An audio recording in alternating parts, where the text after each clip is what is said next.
All right, a bunch of random little things to talk about here on the Thursday edition of the Morning Pit. This often happens on Thursdays, I think. We have the Morning Pit mailbag on Fridays. We have our, Mondays sort of recapping the game or big picture issues. Tuesday, we're recapping Pat Narduzzi's press conference. Wednesday, we usually have big questions for the week, big topics.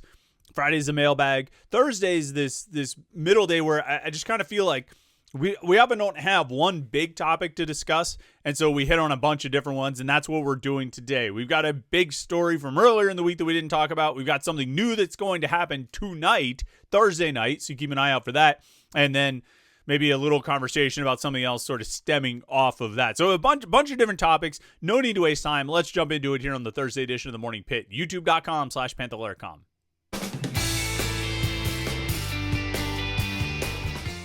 Yep, it's Thursday. It's the Morning Pit. It's youtube.com/Panther-Lair.com. Depending on when you're watching this, we are either approaching the 48-hour mark until Pitt's kickoff against Louisville, or we are past the 48-hour mark until Pitt's kickoff against Louisville. Of course, we'll talk to Pat Narduzzi later today. We have that press conference, his weekly sit-down with the media on Thursdays. We'll do that at 1 o'clock. I'm sure we'll get into some interesting topics there, see what he has to say about whatever it is we want to ask him about.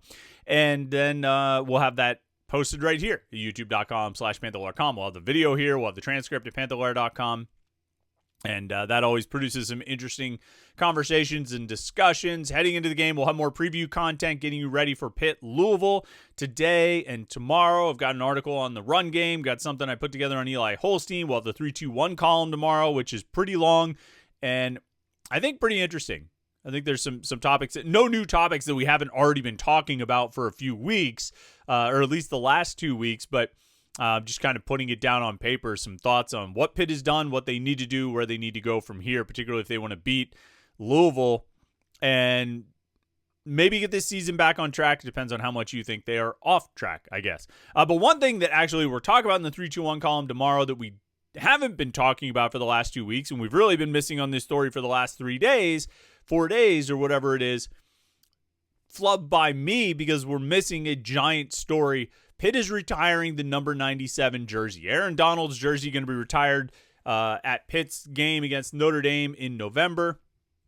It's a long time coming. They announced it on Monday, but let's be honest, our focus has been on, Desmond Reed's health and Eli Holstein's, accuracy and what happened in Morgantown and run defense and linebacker depth and all these other topics that feel far more pressing. Meanwhile, Pitt is doing something that it should have done a long time ago, but I'm not going to sit here and be like, why did Pitt wait so long? If you've been watching these Morning Pitt podcasts or listening to me talk or read things that I've written over the past, 10 years or so, at least 5 years and probably more, I think I've put it on social media lots of times. I've said for the longest time, 2013, they retired Larry Fitzgerald's number 1 jersey. A few years later, I think I started saying this, that there's really only one other jersey that Pitt at this point should consider retiring. There's only one, and it's number 97. And people often bring up number 25. Darrelle Revis and LaShawn McCoy wore it, and I'm like, yeah, Revis was great at Pitt. McCoy was great at Pitt. I don't know which one of those guys you retire it for. I don't think they're splitting the vote, but I don't know which one of those guys you retire it for. But when it comes to jersey retirement, I think you need somebody who is not just good, not just great, but rising even above that level to whatever's above that, transcendent, right? Like truly elite. And I mean, I don't even want to use the word elite because Darrelle Revis was elite. LaShawn McCoy was elite. You need even a level above that, which seems like what could possibly be above that? Well, I'll tell you what could possibly be above that. Larry Fitzgerald was above that. Hugh Green was above that. Bill Fralick, Tony Dorsett, Dan Marino, these guys were that level above of truly rarefied air, of players who are really the best, among the best to ever play at Pitt, dating back to the 1890s or however long you want to go back that Pitt has been playing football. You need to find those guys. You only retire their numbers if you truly sit back and say, I don't think anybody should ever wear this number again because it means too much, it counts for too much, and this guy was just that special. It could really be on the who's on the Mount Rushmore of all-time Pitt players. And we're not gonna, we might have part of that conversation. Who could be on the Mount Rushmore of Pitt players? And if it's not a name that immediately comes to mind, I don't think you consider retiring the jersey. And like Darrelle Revis, LaShawn McCoy, you might eventually get there with those guys. Curtis Martin, really, his college career, his NFL career, sure, but his college career was not. I mean, like Ironhead Hayward had a better college career. You know what I mean? Certainly McCoy, Deion Lewis, James Conner. I mean, like Curtis Martin was just okay. And that's not disrespectful to him. We actually, back when we used to do an audio only podcast, I interviewed Curtis Martin, and it was really interesting to hear what he had to say about his time at Pitt and maybe why it wasn't as productive as his NFL career would lead you to believe it was. But anyway, lots of really good and great and even elite players came through here. Antonio Bryant won a Biletnikoff Award. Jordan Addison won a Biletnikoff Award. And they're not retiring Jordan Addison's jersey, nor should they, because what would Blue Hicks do, right? It's a certain level of player. And Aaron Donald is in that group. Aaron Donald is on that level. Aaron Donald was truly one of the greatest players to ever wear a Pitt uniform. His 2013 season was one of the greatest individual performances by a Pitt player in school history. He was rightfully awarded for it with all of the accolades. I actually have the quick list here. Unanimous first-team All-American, ACC Defensive Player of the Year, first-team All-ACC selection, National Defensive Player of the Year according to Athlon Sports, CBSSports.com, and Lindy's. He won the Bronco Nagurski Trophy, the Chuck Bednarik Award, the Outland Trophy, and the Lombardi Award. And pretty much anybody who had like the ability to say you are the best defensive player in the country, they did so. All right, and we've we went over this. This is not a new conversation, but, Ndamukong Suh ends up as a Heisman Trophy finalist. And like I've often said, people are like, I mean, when you compare the two, Aaron Donald was the superior player. The biggest difference is there were two. One, Ndamukong Suh played at Nebraska. Aaron Donald played at Pitt, a Pitt team that ultimately went 7-6. And like Ndamukong Suh had name recognition. I mean, because that's a name that you're not going to forget. Aaron Donald, damn, he's got two first names. He might be the only person in the world that with two first names that I trust, because you don't trust a man with two first names. And so, Aaron Donald legitimately could have been and probably should have been a Heisman Trophy finalist that year. He was that spectacular. And what is superb about Aaron Donald is he went to the NFL and he just continued on and ended up being one of the greatest defensive players in NFL history. 3-time NFL Defensive Player of the Year, first-round draft pick. He retired with a Super Bowl ring. In a few years, I think about 4 years from now, he will go into the NFL, the Pro Football Hall of Fame. I think before that, a couple years before that, he will be eligible for it. Maybe next year or the year after, he'll be eligible for the College Football Hall of Fame. He'll get in there too. And I don't want to give this away because I put it in the 3-2-1 column tomorrow, but I guess we'll see what kind of overlap we have between people who watch the podcast and people who read the 3-2-1 column. But in Pitt history, okay, there are only two players who were unanimous first-team All-Americans. They are in the College Football Hall of Fame and the Pro Football Hall of Fame. There's only two of them. Tony Dorsett, Mike Ditka. In a couple years, next year actually, Larry Fitzgerald will join that group because he's in the College Football Hall of Fame. He'll be in the Pro Football Hall of Fame next year. So that'll be 3. By 2029, that list will have grown to 4. You're talking about in the entire history of Pitt football, there are only currently 2. 4 years from now, there will be 4 guys who were unanimous first-team All-Americans, College Football Hall of Famers, Pro Football Hall of Famers. And it's Tony Dorsett, Mike Ditka, Larry Fitzgerald, and Aaron Donald.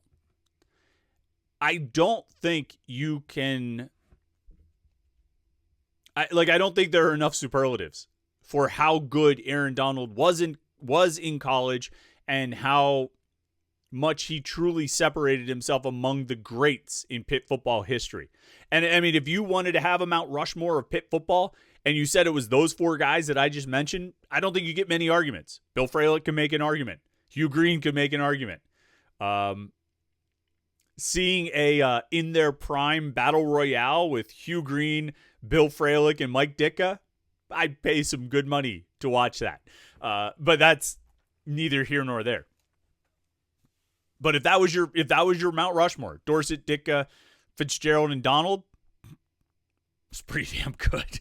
It's really, really good. But Aaron Donald deserves to be in that group. Aaron Donald deserves to have his number retired because he truly was that exceptional and stands out as one of the greatest players in Pitt football history. He was a dominant force. He continued it into the NFL. And, congratulations to him. Like I say, I think it was long overdue. I've been advocating for it for a long time. I'm glad Pitt finally got all around to it. Nobody else should wear 97. Just like nobody should wear number 1, just like nobody should wear 99, nobody should wear 33, excuse me. Nobody should wear 13. It should be automatic. And now it will be. Aaron Donald's number has been retired. So we'll look forward to that in November. See where things are around the time of that game, but we'll look forward to seeing that retirement ceremony and seeing Aaron back at Acrisure Stadium for that event in November. All right, tonight's going to be really interesting because tonight you are going to get your first look at the ACC availability report. This year, the ACC is doing injury reports before each conference game, and the release schedule is the first one. The initial report has to be out by 8 p.m. 2 days before the game. So Louisville is on Saturday at noon. First injury report, the initial report has to come out tonight by 8 o'clock. You then have to release an updated report by 8 o'clock the day before the game, so that's tomorrow night. And then no later than 2 hours before kickoff, you have to release a game day report. And so that'll come out Saturday morning. I think the designations are available, questionable, doubtful, out. I think that's what it is. My guess is that most of the designations you'll see tonight, unless it's a player who's out for the season, most of the designations you'll see will be questionable. Tomorrow, maybe there'll be a little bit more specificity with some doubtfuls. And then Saturday, you'll actually get the, guys will be listed as out 2 hours before kickoff. So if Desmond Reed is unavailable to play on Saturday, I don't think it'll be listed until Saturday. That's just my guess. I don't know how coaches are going to approach this, but I highly doubt that I think it's doubtful that they go out of their way to provide any more information than they possibly have to, 2 days before the game. So, I think you'll see a handful of guys questionable tonight. My guess is most of the players who were injured in the West Virginia game, either the more serious-looking injuries like Kyle Lewis and Cruz Brookins, or the less serious-looking injuries like all the guys who got hurt and then came back in the game a drive or two later. My guess is they'll all be listed as available. I would imagine we'll see Desmond Reed listed as questionable. It'd be interesting to see what, Jake Overman, who hasn't played since the season opener, Rashad Battle, who hasn't played since the season opener, Tamon Lynham hasn't played since the second game, Jaden Moore, who hasn't played at all but still listed as a starter. Be interested to see how those guys are listed. My guess, questionable for all of them. The out designation in tonight's injury report, this is my guess. Nobody's told me anything about it. And you know what? At 1 o'clock today, we'll ask Pat Narduzzi about it. And I am highly certain that he will not be very enlightening about it. But my guess is the only guys you'll see listed as out tonight are like Jeremiah Marcelin, Jaden Bonsu, anyone else who is definitively out for the season. Otherwise, it's probably going to be a lot of questionables. Maybe Jaden Moore, who, again, has not played, hasn't even been on the sideline for a single game this season, might be listed as doubtful. But we'll see. We'll all find out tonight sometime before 8 o'clock. So keep an eye out for that. That'll be interesting to look forward to. We'll also be watching the Louisville injury report, and my guess is Jeff Brom will take a similar approach, particularly with some of his bigger name players, Chris Bell, the wide receiver, Isaac Brown, the running back, and Duke Watson, the other running back. My guess is they'll all be listed as questionable or available, maybe, because maybe some of them were able to recover and get healthy. Obviously, the running backs are the big names to keep an eye on. You have to see what's going to happen there because Isaac Brown is, one of the best running backs in the conference, and Duke Watson is a quality backup behind him. If Pitt is unable to, if Pitt has to face those guys, that's going to be a real challenge. And that's going to be because they are really good backs. And we all saw, the West Virginia game where Pitt gave up 174 yards. And it was actually interesting because a little conversation on the message board yesterday about, how did Pitt's defense get gashed by West Virginia? And I kind of went quarter by quarter. I didn't go play by play, but quarter by quarter. Listen to these stats for West Virginia, okay? First quarter, West Virginia had 7 rushing attempts and gained 7 yards, 1 yard per carry. Second quarter, 16 carries, 88 yards, 5.5 yards per carry. So, I mean, that's a pretty rough one. The West Virginia put up that many yards, but of course they also didn't score a touchdown in the they scored a touchdown, one touchdown early in the second quarter, so that all that rushing, the 88 yards, 5.5 yards per carry, did lead to 7 points, but only 7. And so they finished the first half averaging 4.13 yards per carry. In the second half, so you go into the third quarter. Third quarter, they have 11 carries for 24 yards, 2.18 yards per carry. Fourth quarter, 17 carries, 37 yards, 2.18 yards per carry.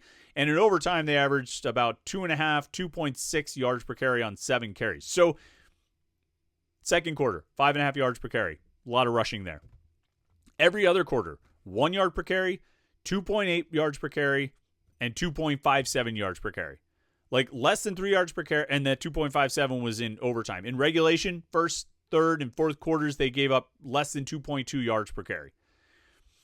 I don't think it's that Pitt's run defense was bad necessarily. I think they just got bludgeoned by 58 rushing attempts. Like West Virginia, they ran it okay. They had 174 yards on 58 attempts. They averaged 3 yards per attempt. Now that includes the sack numbers, but still, they put up big yards, but I would maintain that they did it somewhat through volume. And eventually at the end, they did wear Pitt's defense down. I think that's how they were able to get some big plays near the end and drive down the field and tie the game and then win the game in overtime because they wore Pitt's defense down with so much running so many plays, 93 snaps, 90 plays, whatever it was. But I don't think the run defense was as bad as sort of the overall numbers would indicate. And we talked about this yesterday with Louisville only averaging about 60 or 65 plays per game. It should be at a more manageable pace for Pitt's defense to maybe not get quite so gassed. And I don't know, crazy thought here, but if Pitt's offense could maybe stay on the field a little bit longer, have some more extended drives instead of getting off the field so quickly without touchdowns, that might help things as well. But I don't know.